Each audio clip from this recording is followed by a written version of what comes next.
بسم اللہ الرحمن الرحیم۔ السلام علیکم ورحمۃ اللہ وبرکاتہ۔ الحمدللہ، آج ہمارا اردو زبان کی چوتھی کتاب کا جو باقی سبق ہے وہ شروع ہو رہا ہے۔ راجا کی دختر سنجوگنی۔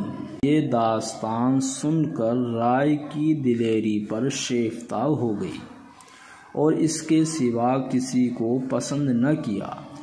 باپ سخت آزردہ ہوا، دولت خانے سے نکال ایک جدا مکان میں اس کو نظر بند کر دیا۔ جب رائے کو یہ خبر لگی تو 100 ساونت ساتھ لے پھر یکایک قنوج پر ٹوٹ پڑا اور دن دہاڑے سنجوگنی کو لے چلا۔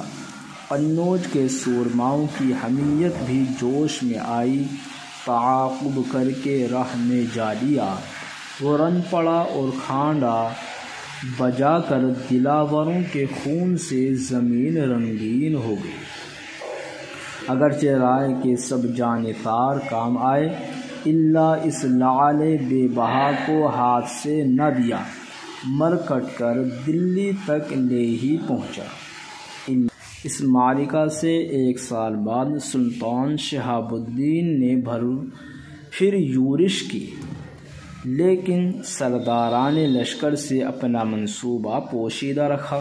پشاور میں پہنچ کر ایک بوڑھے سپاہی نے عرض کیا، خداوند، اس لاؤ لشکر سے تو کسی بڑی مہم کے آثار نظر آتے ہیں، پھر امراء سے اس راز کے مخفی رکھنے میں کیا مصلحت ہے؟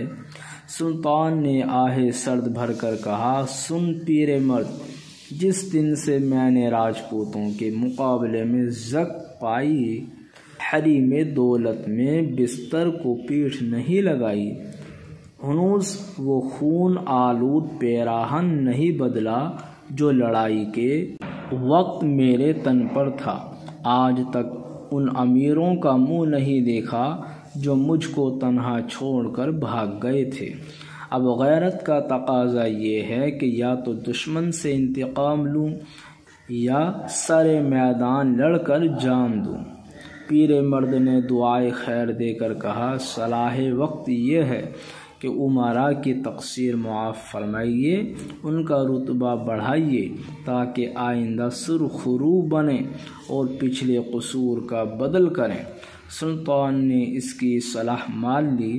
ملتان پہنچ کر ایک دربار کیا، لشکر کے سرداروں کو جمع کر کے ان کے حال پر مہربانی فرمائی اور اپنا منشا سمجھایا۔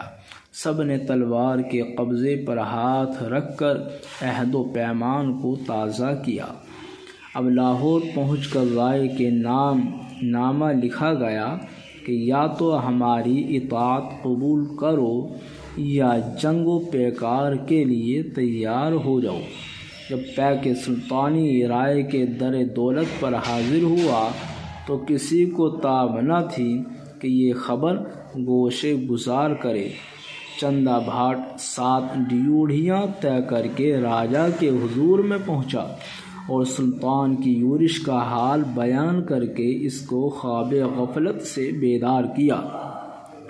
رانی سنجوگنی بھی، جس کی بدولت رائے کی یہ بری گت ہو گئی تھی، کہنے لگی، اے راجا، بزم عیش ختم ہوئی، اب میدان رزم کو آراستہ کر ملک و ملت ترکوں کی ترک تاج سے بچا۔